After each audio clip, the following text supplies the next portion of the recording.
Morning, this is Jeff Stanislaw. I'm Chief Internet Marketer. We're going live. My friend Chris from Doc29.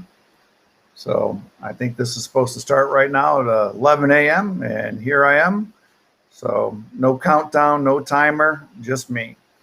Today we're going to talk about digital marketing, SEO, and Google Page Experience Update. So with no further ado, we're going to dive into this materials, probably 15, 20 minutes. And if there's any questions, and I can see some chats or something like that, feel free to ask, or at the end of the presentation, I'll give you my contact information and you can feel free to email me and talk about this. So getting started a little bit more on this, let's get to the agenda. So I'm going to talk a little bit about myself. I always hate doing it, but sometimes it's really important just to set the credentials, give the validation, that someone knows what they're talking about, what have you. So, but we're going to dive into the agenda. We're going to talk a little bit about SEO fundamentals. We're going to talk about how Google changes the game. We're going to talk about the future of SEO, and if there's some time, some Q&A at the end. So appreciate you being here again. My name is Jeff Stanislaw, and I am the CEO of Chief Internet Marketer, and that's chiefinternetmarketer.com, a 20-year digital marketing rookie. And the reason why I put that in there is because this change by Google that we're going to be talking about today, the page experience, it's going to reset the clock, and it's going to make people relearn this, like as they're starting, new. You can use your past experiences to help. But it is, a game changer, and it also reminds us that, we don't really control, what's going on there in search engines. So I own Chief Internet Marketer, digital marketing certifications, consulting, and professional services. So what I'd like to talk about today a little bit more is I've been doing this for 20 years. I started in Detroit. I worked in Silicon Valley back in the digital boom, worked for several startups, and now I'm in Tampa. I was named a who's who in technology and from by Cranes in Detroit. I have a radio show here in Tampa on AM 820, doing a little hiatus from COVID, from going down to the studio, but planning on getting that started again this summer. I've spoken at over 100 events in my career, most recently Innovation Summit, MadCon New York City, but I've also spoken at Internet World, and especially now with a lot of virtual capabilities, to be part of a panel or a discussion. I've done quite a bit. So work with Fortune 500 companies. I've worked with Ford, General Motors, Chrysler, obviously being from Detroit. I helped build some of their first websites, which was really exciting. I also work with solo entrepreneurs and people that want to build a brand and build apps along it and grow rather quickly. So I'm a board member at Advent Health. I'm the digital marketing advisory board for USF. Same thing with HCC, which is Hillsborough Community College, and I'm a mentor at Florida State University. So it's enough about me. I am a certified digital marketing professional from the Digital Marketing Institute as well. So not only do I help other people get that done, and I'm a partner of theirs, I actually ate my own dog food, as they say it, and got certified as well. So that being said, we're going to take a look at just, not dates and times, and I'm not going to bore you with like specifics, algorithm releases and what it did, but the historic look that I'm going to just take is taking a step back. I mean, look from the internet beginning, it was all contextual. Look to HTML, what that bring? It brought graphic capabilities. Look to the trend of those graphic capabilities getting out of control. Look to data transfers and sizes and things of that nature that also kind of hurt that design. So you had the designers take over. Basically, you had the coders write code, then you had some people write some copy, and that all could read people's text. Then you had, creatives being able to come in, and that's when you start getting spinning logos and globes, and and people just went wild, and the whole era of Flash, websites, was a part of our history. But what you're starting to see is you're starting to see things come back full circle, where you need to really be cognizant of how the balance of your graphics and your content. And that's kind of where we're at today and what we're going to talk about. Then the hats. I always say, like, you have white hats, black hats, and gray hats in this area. And, the strategy that you should take is always white hat. You can push the envelope a little bit in gray, but, avoid black hat. I mean, a good example of this is the link farming. A lot of people got burned when it come down to search engine optimization in their websites because they were buying links through link farms, and it created a massive nest of convoluted nightmares for so many different companies. They didn't know any better. They just thought this was how you kind of got SEO, by buying into these links or buying links and getting that SEO juice from links. But the Google changed that because they realized that this marketplace was creating this false search engine results. Which brings me back to my next step is, no matter what area you're in, you want to practice, good SEO tactics and good digital marketing Samaritans in regards to that. When I say gray, is you want to be able to push the envelope, and try to be do the best you can do through the things and skill sets that you have. And gray is almost like, I look at it as, it's still white hat, but more than what your competitors are doing, or more than what someone else is doing. You're pushing the envelope of things that are going to work for you in content and search engine optimization. So that's what I mean by gray. Black, avoid it at all purposes. If it sounds too good to be true, it probably is. If you're, allowing people to buy content on your website with their links, you are, being in that black area. Same thing, vice versa. If you're trying to buy content and drive people to your links, if it's not an accredited resource. So you have to be very careful and be very protective of your brand. And I think that's what a lot of people didn't do during that time where the link farming and swapping and all that stuff was going on, is they didn't protect their brand. It's like allowing, nefarious users to come in and nefarious people to come into your house that you don't know what's going to do. You want to protect that. You want to protect your brand because, it's very, very important to you. And a lot of people went through a lot of pain for that. But I say overall objectives, primarily for the fact that you have to understand Google and search really has, one fundamental purpose, and that's to provide the best results possible the quickest way it can. So a lot of times people think that, SEO is what you need to plan for when you start with your strategy. It's not. You need to start with that main objective, saying, am I providing the best information the fastest way possible to my users or my target audience? That is the fundamental principle. Everything else needs to be built from that. So when people start talking about technical SEO, on page and off page, and evergreen and topical, and all these different types of ways to think about content, don't think that SEO is going to beat the primary objectives of Google and these search engines and what they're supposed to do.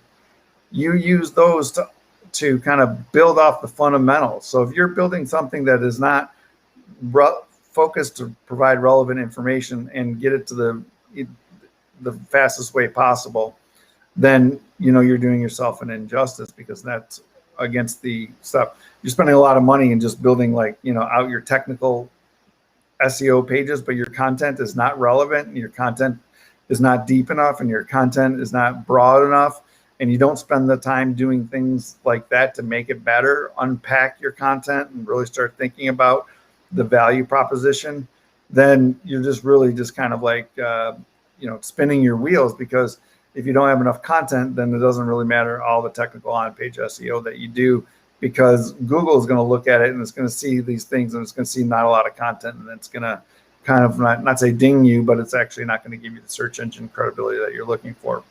So if you focus on that core realization of you do SEO to help your content strategy, which primary objective should be providing great content as quickly as possible and as robust as possible.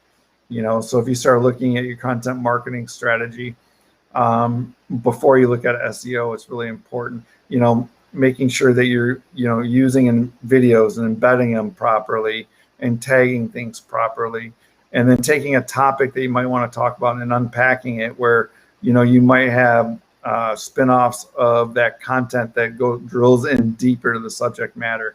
You might want to think about topical content that could enhance an overall maybe evergreen content strategy.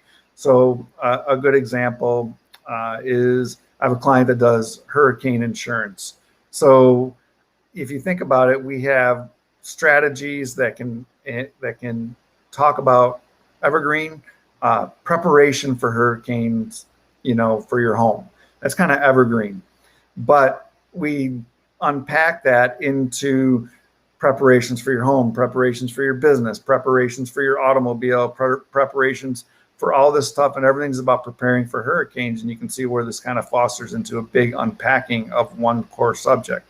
Then we use multiple channels, YouTube, other social channels, and we integrate things to it. We set relative links. We do some video content, and then we build out this whole kind of content strategy around unpacking this. And this is what gives us the depth. We answer questions related, maybe try to get a featured snippet in SEO. We do a lot of different information. So that's really, really important to really think about your strategy as you unfold this. It's not just necessarily what can your developers do. It's really what can you do, because at the end of the day, if you are content focused and building content is key to you, you can always work with that in an SEO strategy. You can't really reverse it, saying I'm going to do SEO, but I don't really have a content strategy. I'm not putting content out there. So with that being said, we're going to dive into this new release, the page experience update. So this May, Google announced it a while back, but this May, we're going to be looking at a change called the page experience update by Google. And again, what are the goals and objectives? Again, if you just kind of go back to what I talked about, ad nauseum here for 5 minutes about the core principles, finding the right content as fast as possible. The next evolution of that would be to have the user experience kind of tie into that. So not only are we got content, we've got it found fast, but now the user experience is pleasant because they like what they see in the content thing. So it's a natural progression of how Google is thinking about search engines, because what we got before is, okay, we did a search, we found the information fast, we were able to serve it to you fast as good information, but then that experience, once they clicked on it, could have been a really, ugly site, hard to navigate, hard to figure out where to go, not optimized for mobile, and it was just a frustrating user experience. So you can kind of see where Google is going with that, and we're going to dive into some details that they're looking for in what they call the core web vitals, and how you can prepare for it, and the future, where we think it's going. So with that, I'm going to go to next slide here. Oh.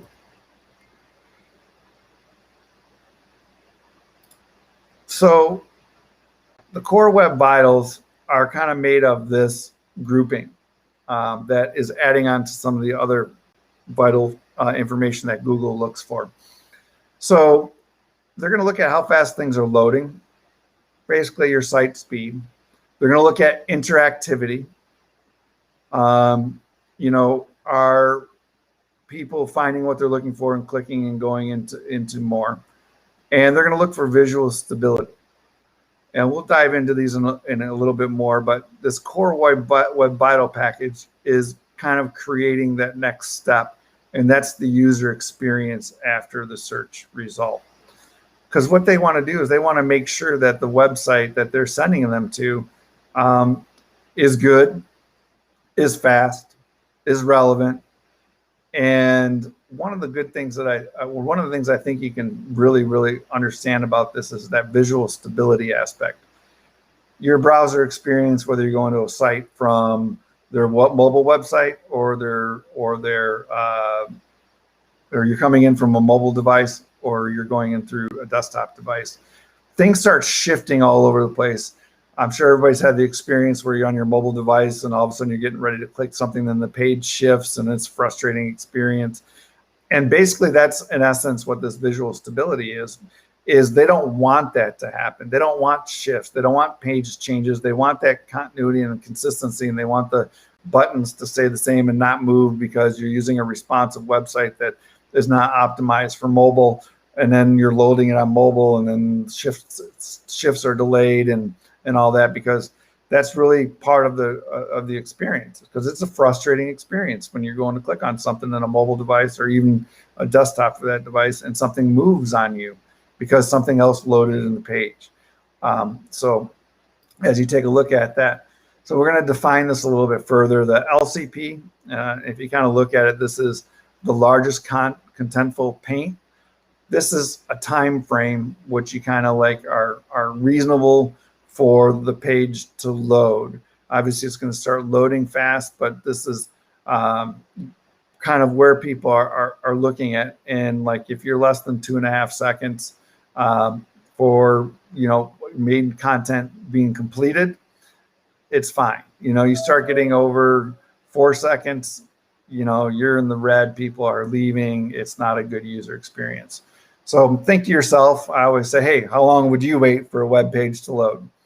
This kind of is in line with me. I mean, I love it in a second, kind of want to see stuff like within that second coming in. And, if it's more than a few seconds, I'm frustrated. And if it's, 5 seconds or so, maybe I give it a little bit more time because I understand and, a little bit more patient than some. I'll wait a little bit, but you can see where, and it's also ties into, your bounces and things like that. If you're, tracking your stuff in Google Search Console and you're looking at your bounce rates, these things will directly correlate. Your faster website will actually help lower your bounce rate because it's going to load faster. So you're going to, not lose as many people. And that's one of your KPIs that you should have defined as keeping people inside your site and keeping things relevant. So the first input display delay, 100 milliseconds. That's just, more focused on page speed. This is really quick. This is when someone should see something. And the cumulative layout shift. This is like, kind of a variance between a page load and a page content shifting. It's complicated. I'm not going to really dive into it a little bit much. The core principles of what I wanted to talk about were how these things in another subject matter we could dive in and spend half an hour talking about each one of these and specifically. But overall, the objective is your page needs to start really thinking about its content load speed and its user experience with metrics. I got some resources that I'm going to provide to you in a minute where you can start diving into more of this information. But again, the overall objective of our conversation is just to let you know this is coming. It's going to impact your pages. You need to start thinking about looking at your website and maybe how can I compress all my images if they're not compressed already to make them faster. Maybe that 5 slider front end that you got, maybe it's time to kind of get rid of the slider part and focus on having one clear message that loads quickly and then you can circulate messages. Users are, sliders are cool and everything like that, but think about your own user experience. You were probably reading sliders before. You would look for the multi-messaging thing because, oh, wow, this is kind of neat. Look, message 1, message 2, message 3. But think about your experience now and what you're doing. I'm not waiting for sliders to load to tell me a story, a marketing story. I think they need to be self-contained. Now, you can still use sliders maybe upon the click, a new image is provided, but I would really start thinking about, communicating the message that you want to, that's most important in that area, in one view, and not really worry about trying to tell a story using sliders. Same thing with, I'm working with a client right now, and they want to put a bunch of products in a carousel, and I'm saying, hey, listen, those carousels, they take time to load, uses JavaScript resources, a lot of technical things that they don't understand, but they understand that it takes too long to load, and your customers are going to get frustrated because they're not going to wait for the right product to come to them in a carousel of 20 products. They know what they're looking for. They're going to sit there and look through, a product grouping number 1 that they're not looking for, and they're going to sit there and wait till maybe that they think their product might show up and then they can take action. No, they're going to want to go to where they need to go to quickly. So I think that's, kind of main core concepts. Start looking at, have your programmers and developers look at areas where they can reduce JavaScript. They can look at some of the code and take out some of the heavy resources and try to figure that out. Because a lot of times to start getting in these green areas, it's going to take a developer, someone that has some technical skills, to take a look at what resources are being used in your website to load things. WordPress is a great tool, but it has to do everything for everyone. So it's got a lot of code in there that has to do a lot of things for a lot of people. So it's a little bit bulkier. There are plugins and things like that are coming out, and you'll see more and more of these things that are going to help speed up your website and make things faster. You can take a look at techniques and technologies like a content distributed network, a CDN, which then basically takes your website, replicates it across the globe, and so therefore lowers the resources on your server, and it serves up your pages faster depending on where the request for your page is coming in. It's called a content distribution network, or CDN. You may want to look into resources like that. You may want to check your server environment. Ask them what they're doing for speed enhancements. But again, the things that you can control, making images smaller, compressing them, really thinking about the size of everything and the downloads. Those are things that you control in your owned asset space. Definitely do that, and then start looking outside of that. And as you start seeing these scores, and I'll show you where you can get them, you want to always lower them. Now, some people might think about like Google and AMP, which is Google's accelerated mobile pages, which is probably the fastest. You might want to start talking to your developers or your team about that if you're not using it already. Sometimes I always think that a lot of these algorithms help drive enhancements to Google, their accelerated mobile pages, because nobody else has that same rule set that they can do. So that's another story in itself. But also take a look at your desktop speed and your mobile speeds, because they are different and they are important. And you should know by your KPIs how much traffic is coming in to each to help prioritize your work, though. Mobile first is initiative. However, you also have to take a look with 75% of your traffic in your, like a B2B manufacturing company, that your 75 or 80% of your traffic might come in from desktop, and the mobile stuff is probably more for contact information or phone numbers and things of that nature. You have to really investigate that, and maybe that's your first priority to get your speeds faster in the desktop. But don't ignore mobile, because mobile first initiative also has an impact on your overall search engine scores. So some resources for your review, basically moz.com, semrush.com, Search Engine Land. Those are all good content. Moz and SEMrush have services that are SEO related to help you with search engine optimization and search engine marketing. But they also have very good content as well. The main thing, developers.google.com. In there, you can do a search for Google site speed. You can look up page experience content and much more. If you Google search site, if you Google site speed, it'll help you find it. But it's also in this developers.google.com. So, anyways, let's see. Basically, there's my contact information. Jeff Stanislow, my cell phone, if anybody needs to reach out to me, my email, and my website. And I also have my LinkedIn. I'll leave this up there for a few minutes and see if there's any information here. You can send me an email with some questions and maybe we'll do a follow-up. But I really appreciate your time today. I think that this went pretty well. And cheers. Happy SEOing to you. And remember, this is the next evolution of the user experience that Google is going to work on. So all the best. And I appreciate your time.